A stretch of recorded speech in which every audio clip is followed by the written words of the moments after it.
കാൽ ചിലമ്പണിഞ്ഞ് നൃത്തം ചവിട്ടി സ്വച്ഛന്തം ഒഴുകുന്ന കാട്ടാറുകൾ.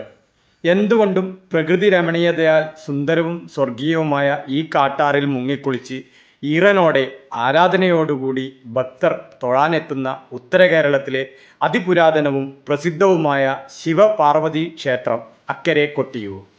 സഹ്യസാനുവിൻ്റെ മടിത്തട്ടിൽ സ്ഥിതി ചെയ്യുന്ന ഈ ക്ഷേത്ര പരിസരം സസ്യ ശ്യാമ കോമളങ്ങളാലും പൂമരങ്ങളാലും പുൽപ്പടർപ്പുകളാലും അതീവ സുന്ദര ഭൂപ്രദേശമായതിനാലാവാം അക്കാലത്ത് ദക്ഷമഹാരാജാവ് യാഗം നടത്താൻ ഈ സ്ഥലം തന്നെ കണ്ടെത്താൻ കാരണമായിട്ടുണ്ടാവുക. കൊട്ടിയൂരിൽ ദക്ഷയാഗം നടന്നിരുന്നു എന്നതിൻ്റെ തെളിവുകൾ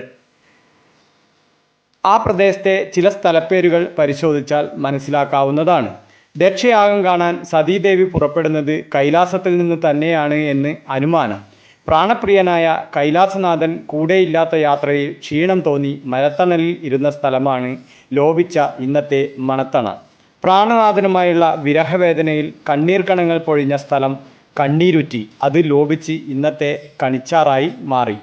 അതുപോലെ തന്നെ നീണ്ടു നോക്കി, അതായത് യാഗം കാണാനുള്ള ആകാംക്ഷയിൽ നീണ്ടു നോക്കിയ സ്ഥലമാണ് ഇന്നത്തെ നീണ്ടു നോക്കി. അതുപോലെ വേഗത കുറച്ച് മന്ദം മന്ദം നടന്ന സ്ഥലമാണ് ഇക്കരെ കൊട്ടിയൂരിലുള്ള മന്തഞ്ചേരി. അങ്ങനെ പല സ്ഥലപ്പേരുകളും ഈ യാഗം ആയി ബന്ധപ്പെട്ട് സതീദേവിയും ഭൂതഗണങ്ങളും നടന്നു വന്നിട്ടുള്ള വഴികളെ സൂചിപ്പിക്കുന്നുണ്ട്.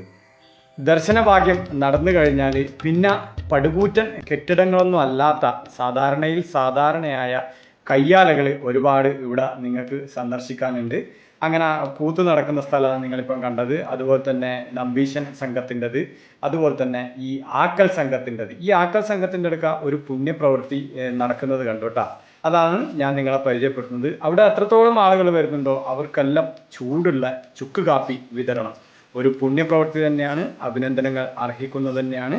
പിന്നെ നമുക്ക് അവിടെ ആനേനെ കണ്ട് തൊഴാനും ആനക്ക് നേർച്ച കൊടുക്കാനുള്ളവർക്കുള്ള സൗകര്യങ്ങൾ വേറെയുമുണ്ട്. അങ്ങനെ വിശേഷങ്ങൾ ഏറെയുള്ള വയനാടൻ മലകളുടെ മടിയിൽ നിലകൊള്ളുന്ന ഈ തീർത്ഥാടന കേന്ദ്രത്തിൽ ശിവപാർവതിയുടെയും നിരവധി ഭൂതഗണങ്ങളുടെയും ദേവീദേവന്മാരുടെയും പരശുരാമൻ്റെയും കലിയുടെയും ശങ്കരാചാര്യരുടെയും ഒക്കെ നിറഞ്ഞ സാന്നിധ്യമുണ്ടാവുമെന്ന് വിശ്വസിച്ചു പോരുന്ന വൈശാഖ മഹോത്സവത്തിലെ ആദ്യത്തെ ആരാധനയായ തിരുവോണാരാധനാ ദിവസത്തിലെ സ്വർണം വെള്ളി നെറ്റിപ്പട്ടം കെട്ടിയ ഗജവീരന്മാരുടെ പുറത്തേറിയുള്ള ശീവേലിയാണ്. തുടർന്ന് അങ്ങോട്ടേക്ക് ഈ ഒരു അവസരത്തിൽ നമ്മൾ ഒരു കാര്യം ഓർമ്മിപ്പിക്കാൻ മറക്കുന്നില്ല. കാരണം അത് നമുക്ക് അത്യാവശ്യമാണ്. നമ്മളെ വീഡിയോ സബ്സ്ക്രൈബ് ചെയ്യാണ്ടെല്ലാം കാണുന്നവരാണെങ്കിൽ ഒന്ന് സബ്സ്ക്രൈബ് ചെയ്ത് കാണുക. അതുപോലെ തന്നെ ലൈക്ക് കമൻ്റെല്ലാം തന്ന് പ്രോത്സാഹിപ്പിക്കുക. കൂടെ വീഡിയോ സ്കിപ്പ് ചെയ്യാണ്ട് കാണണമെന്നുള്ള ഒരു അപേക്ഷ കൂടിയുണ്ട്.